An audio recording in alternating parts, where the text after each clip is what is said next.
kind of a miracle that it was intact at all. But anyway, that's some cool stuff. You should definitely check it out. And the link is in the description. Okay, sorry, enough about me raving about the champagne. I just thought that was really cool. I don't know. It was cool to meet the 93rd, the guys who had been defending Bakhmut basically for the entirety of the Battle of Bakhmut.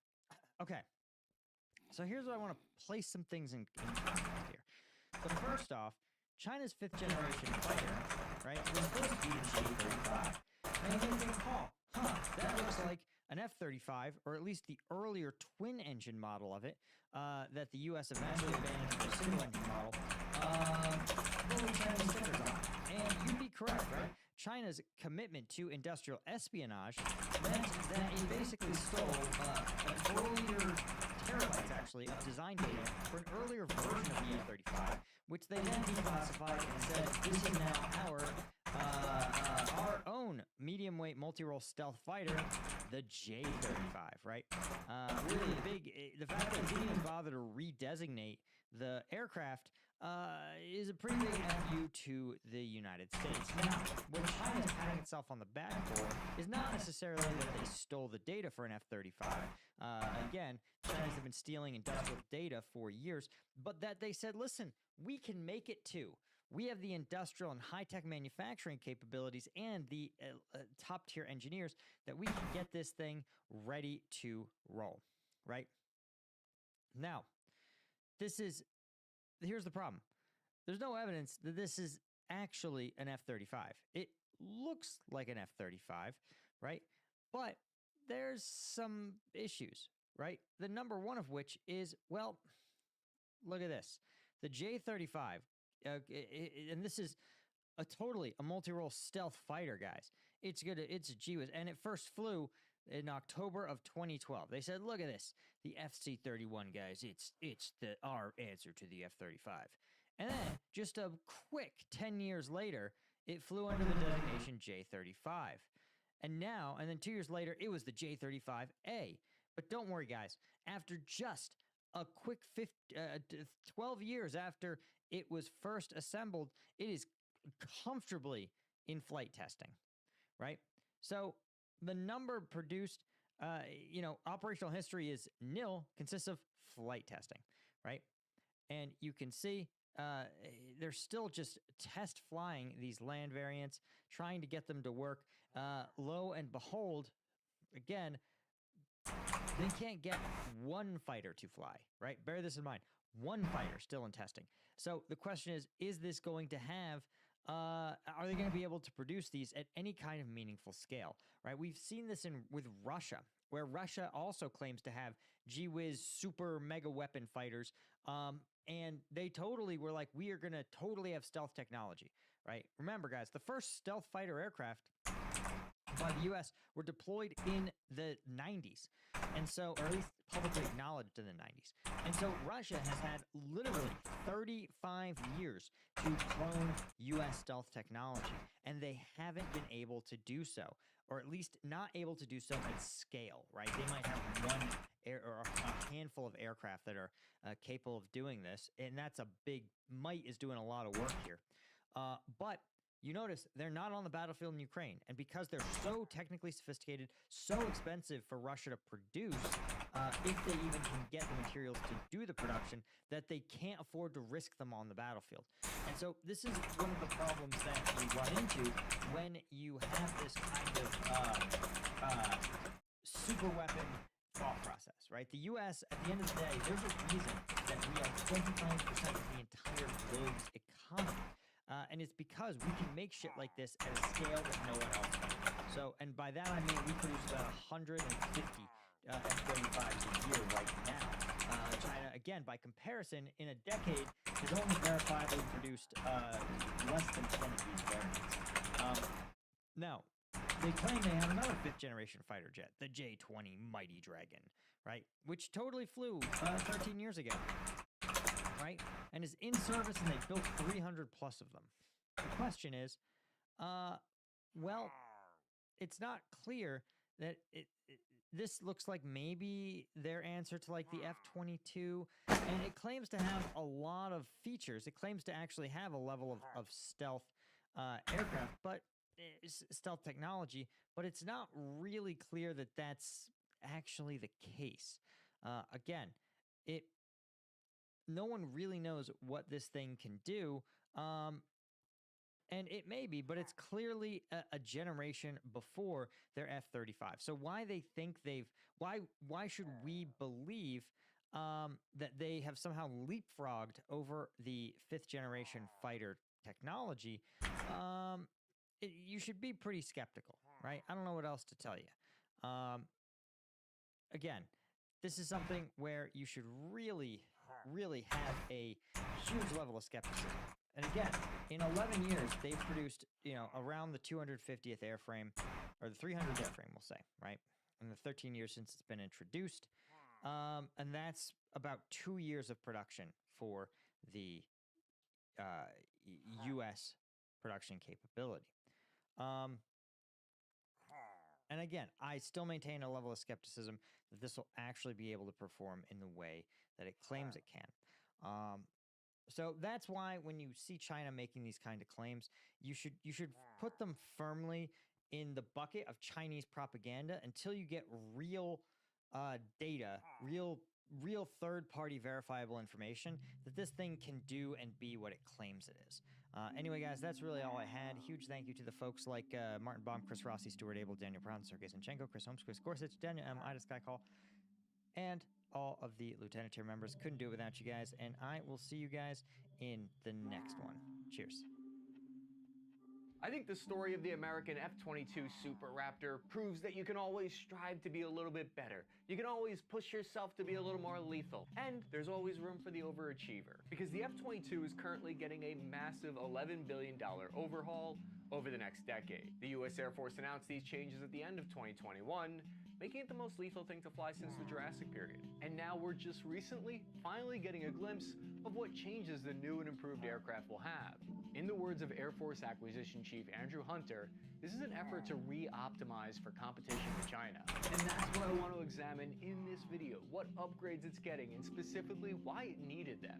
But I also want to know why the US just gave me whiplash and went from considering retiring the F-22 to now prioritizing its upgrade. We'll also dive into the major debate happening in the Air Force right now about whether it's really a smart idea to invest human and material resources into the old Raptor when that money could be going towards the new 6th generation fighter instead. But first I want to tell you about this video's sponsor, War Thunder, probably the most comprehensive vehicle combat game ever made. It's available to play for free on PC, PlayStation, and Xbox. And even just with a mouse and keyboard, its simulator mode makes you feel like you're in control of a tank or fighter jet. You can take command of over 2,500 tanks, planes, helos, and ships of 10 major nations. From the armored cars of the 1920s to the tanks and jets on today's battlefields. War Thunder gameplay is incredibly immersive with detailed and realistic graphics and authentic sound effects that place you right in the action. With a worldwide community of over 70 million players, War Thunder has epic peer-to-peer battles that are unmatched by any other game out there. And thanks to a ton of optimization on the level of detail and graphics quality, the gameplay runs smoothly, even on lower-end machines. So head over to sign up using the link in the description. And for new and returning players that haven't played in at least 6 months, you'll get a massive bonus pack that includes multiple premium vehicles and an exclusive vehicle decorator, Eagle of Valor, 7 days premium, and much more, just for a limited time only though. The F-22 Raptor was a quantum leap in combat capabilities, so how did the upgrades prepare the F-22 to operate well into the 2040s, and furthermore, how do they bolster the US position against present-day threats? The addition of new aviation systems are a major highlight, because according to the experts at theaviationist.com, in some cases, even modern 4th generation fighters like the F-15EX have avionics that are ahead of what's found in the Raptor. The F-22 was missing advanced technologies like your cutting-edge data links, helmet-mounted sights. The technological gap limits the F-22's teamwork, including communications with other US aircraft like the F-35. The F-22 struggled with sending and receiving greater amounts of data. So now we have a situation where the F-22's effectiveness in the Pacific theater is being challenged due to its known gas-thirsty engines, which reduce its range. which is lower than the F-15, according to the aviationist.com. The revamp will include 3 major changes, including stealthy external fuel tanks, the top-secret AIM-260 air-to-air missile, and 2 new, really mysterious pods. All the way back in 1998, the then U.S. Air Force Deputy Chief of Staff for Air and Space Operations, Major General Bruce Carlson, said, quote, "We're not building the F-22 for the threats we face in 2000 or 2005, we're building it for the threats we will face in 2020. I know it's hard to believe it, but 2020 has already come and gone, and the truth is both Russia and China are now attempting to catch up with American air power. This means that after 20 years of undisputed rule of the skies, the F-22 has new challengers. A recent high-level strategic operational war game of a hypothetical China invasion of Taiwan showed there would likely be no quick victory for either side. Most notably, neither side achieved air superiority, and both sides took heavy losses. The job of establishing air superiority over the 60 million square miles, or about 30% of the Earth's surface in the Pacific, is difficult. To that point, the logistics of getting equipment and personnel to the fight is overwhelmingly the most important factor. And in that sense, China's proximity to Taiwan is a great advantage for them. And here lies one of the F-22's potential weaknesses that need to be addressed. Analysts have said that the extra gas is, quote, the most critical for an air war with China, making long flights over the open water a little more feasible for the otherwise short-range Raptors. Currently, the F-22's range is too short. Thus, in terms of strategy, besides adding new basing access in the Indo-Pacific region, it's a priority to increase the F-22's range. The Raptor's evolution to the Super Raptor. The first glimpse of the revamped Super Raptor aircraft was first captured near the Mojave Air and Space Port at the end of March 2024, and it shows 2 main changes. First, it looks like the 600-gallon fuel tanks of the F-22 have been replaced by 2 new fuel tanks, officially known as the low drag tank and pylon. These tanks are designed to be more aerodynamically efficient and stealthier than the current 600-gallon fuel tanks. How? Well, they reduce drag thanks to the pylons, which feature advanced smart rack pneumonic technology, enabling precise control over ejection performance and ensuring a sleek low drag profile. I love having precise ejection control, that's my favorite. When it comes to stealth, the F-22 is said to be almost invisible. If you're an enemy and you're looking at it on your radar screen, it appears to be closer to a marble-sized object, so be on the lookout for a flying fast marble. Its infrared and acoustic signatures don't reveal its position thanks to its internal weapons bay that hide its payload from the enemy view until it's too late for them. Combine this with its advanced weapon systems that enable engagement of targets beyond visual range, and you've got a haunting fighter that is so stealthy it could sneak up on its own shadow. The stealthy new fuel tanks would increase persistence and range by up to 37% according to some open source numbers. That would mean a new combat radius of 825 nautical miles, fundamental to the Pacific theater. The program calls for enough to fully equip 143 jets at 2 for each jet. The second change we can see in the picture is that the F-22 now shows 2 pods. These have also been spotted during a flight testing in February 2022 at the Air Force's Plant 42 facility in California. They'll likely house an infrared search and track sensor that's being developed for the F-22, probably similar to the F-35's electro-optical targeting systems. The IRST involves placing a front-facing infrared camera sensor, allowing to detect enemy aircraft and missiles via their infrared signature. This pod would eliminate the need for heavy and expensive modifications to the airframe. Take a look at that F-22 for a second. Notice how it has no IRST or infrared search and track system. It's often used to track enemy targets. There are 3 possible reasons for this lack of IRST, I think. One is that the F-22 is mainly an air-to-air fighter, and radar is best for picking up enemy in the air, while that IRST is good for tracking ground targets. Number 2 is it was difficult to create a stealthy version of the IRST pod in the past. And 3, it already has a very powerful radar that can detect enemies many times further away. So why might the IRST be the hottest fashion in the summer of 2024? It's making a comeback because next generation sensors have made the capability more effective than it was in the past, back when the F-22 was first designed. So the new infrared pod will have greater range and new stealth technology, and the new stealth technology makes its adoption viable. Pledging documents also indicate that production of the IRST is to begin in early 2028, with delivery the following year. The IRST is part of a sensor enhancement package for the F-22, which will likely include radar and other detection systems to preserve the first look, first shot capabilities. It's also possible one of these pods on the wing is an electronic warfare pod that the Super Raptor will receive. This would give it additional abilities to jam, deny, and deceive incoming missiles.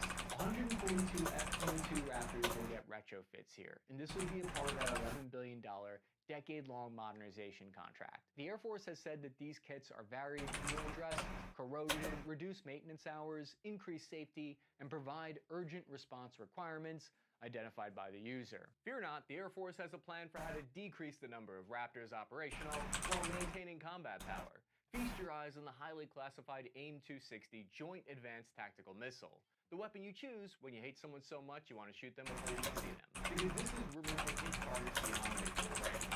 The weapons program was started in 2017, specifically in response to China's PL-15 long-range missile.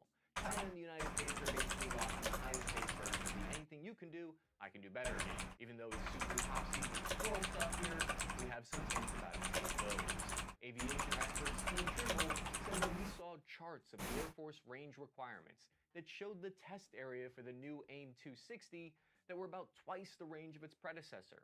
So rumor has it, this will give the F-22 a max firing range of between 200 and 400 kilometers, possibly further, likely around 180 miles distance, possibly more. Don't shoot me with one if I get that wrong though. The reason people are having to guesstimate widely here about the range is because the newest variant of the AIM-120 predecessor has a range estimated to be about 180, 160 kilometers. So if you double that, it gives us a rough idea of what the AIM-260 will do for the F-22.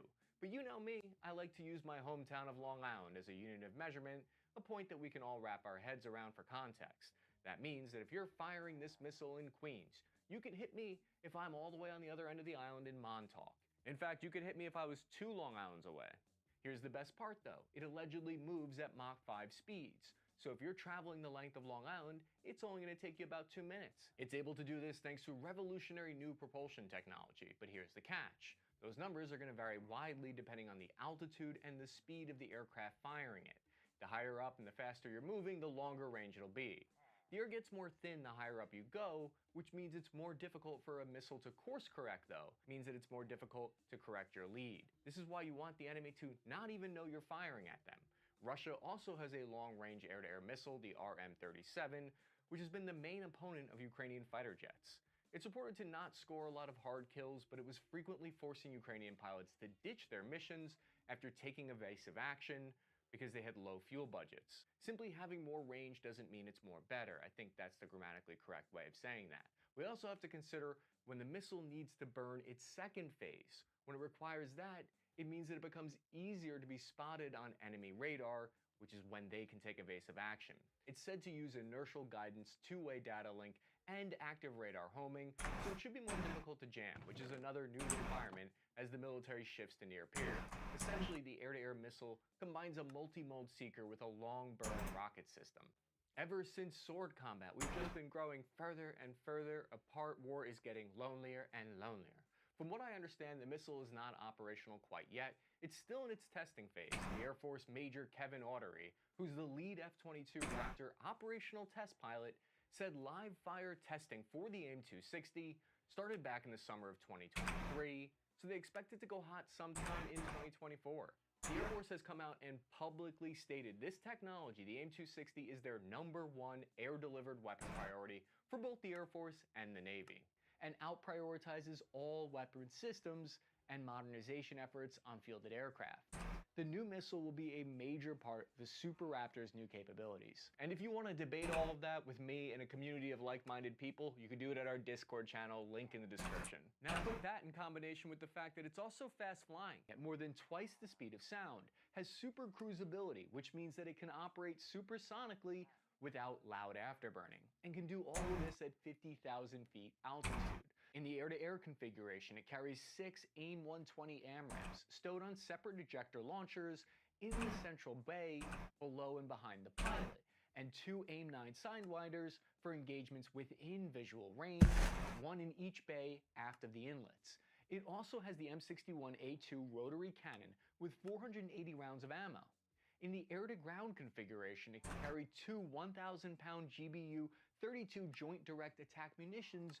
Basically, the upgrade is meant to increase time in air and make it delay while it's there. To retire or not to retire? That is the question. Because the very reasons for the Raptor's upgrade have also been cited for retirement, arguing that it's not worth spending more money and time to keep the Raptor alive.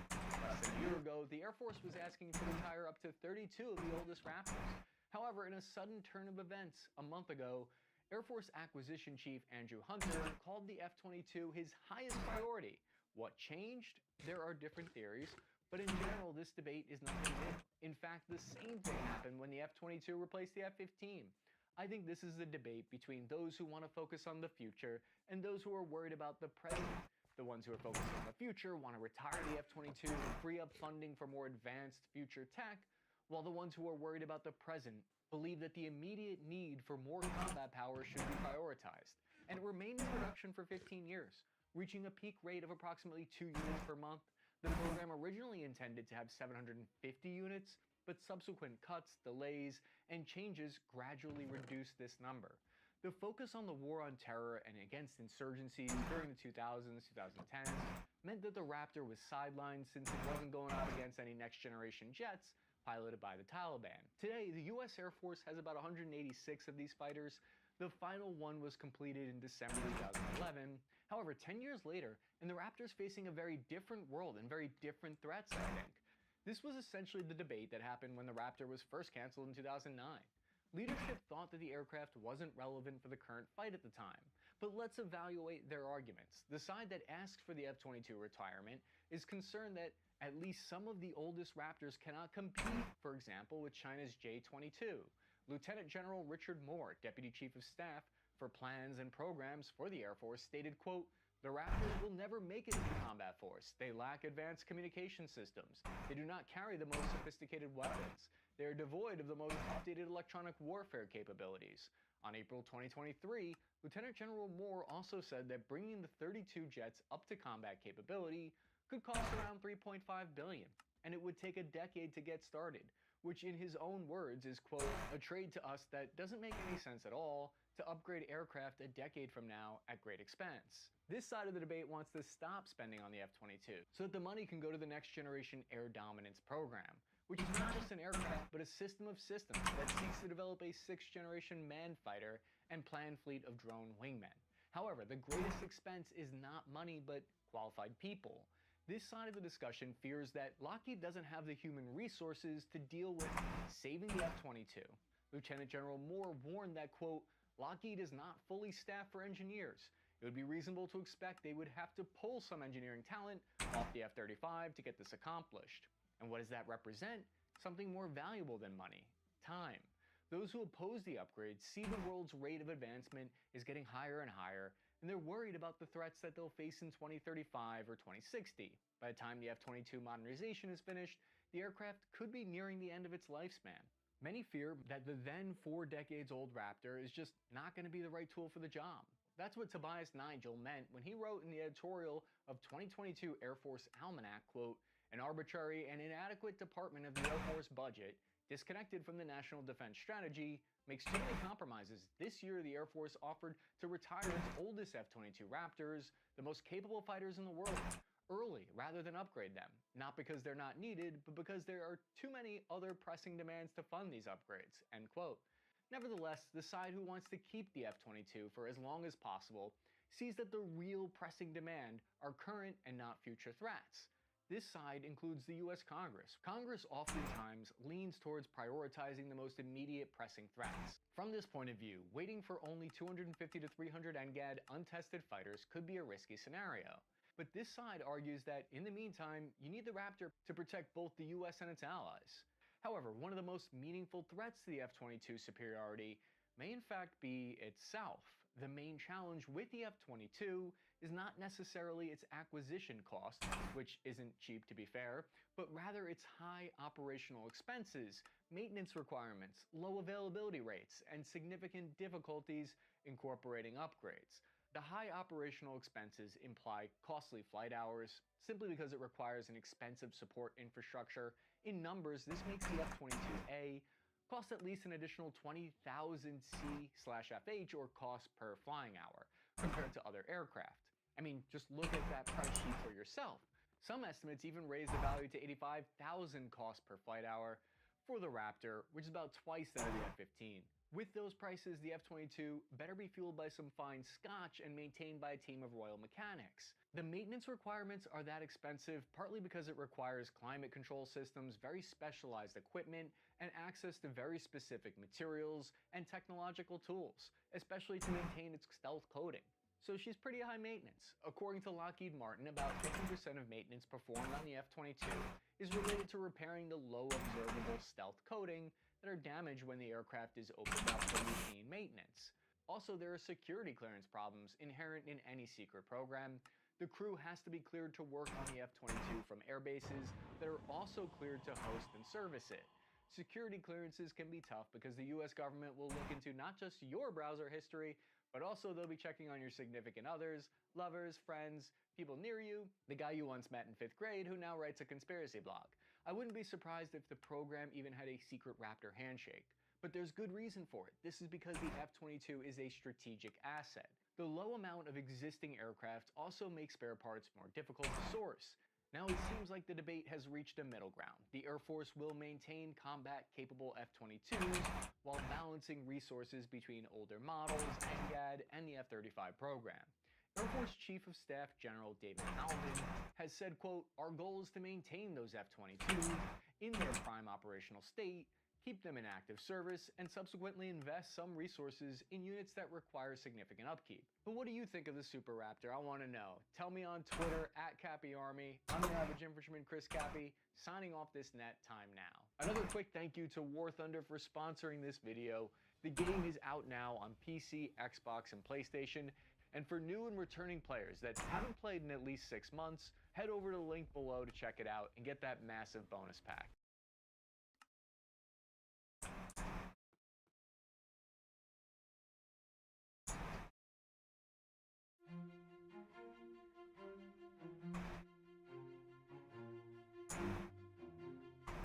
My working assumption is we'll have a general election in the second half of this year, and in the meantime, I've got lots that I want to get on with. This is the government that spent £400 million of taxpayers' money on a Rwanda scheme, yet can't deport a single person. We want to stop the boats. We have a plan. It's working, and with him, we would just go back to square one. There is a message now from these by-elections. I think the country's crying out for change. Welcome to Parliament, Jen and Damien. Keir Starmer and Rishi Sunak are two cheeks of the same backside, and they both got well and truly spanked tonight here in Rochdale. We must face down the extremists who will tear us apart. There must be leadership, not pandering or appeasement. That we today put this country back on the path to lower taxes. Growth up, jobs up, taxes down. I commend this statement to the House. He is unfit for office. Shouldn't this be the end of the road for this weak First Minister? I've concluded that repairing our relationship across the political divide can only be done with someone else at the helm. I therefore declare that Sadiq Khan has been duly elected as Mayor of London.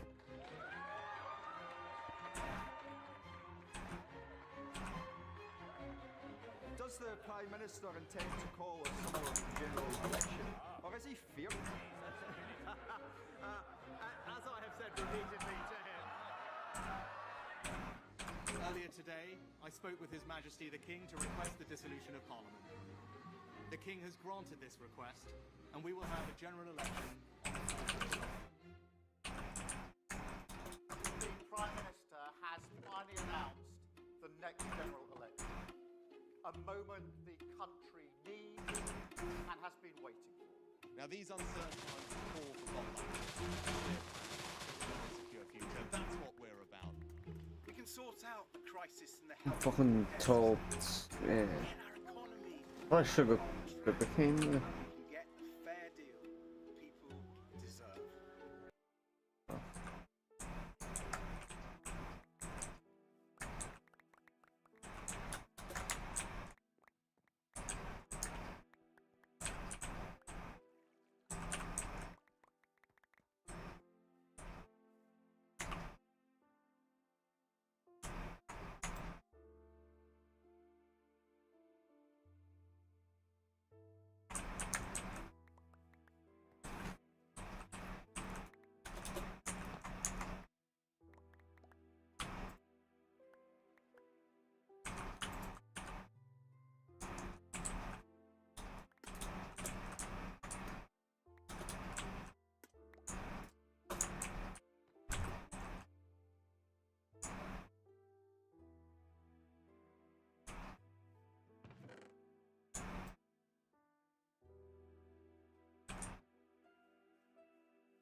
Estoy haciendo antes.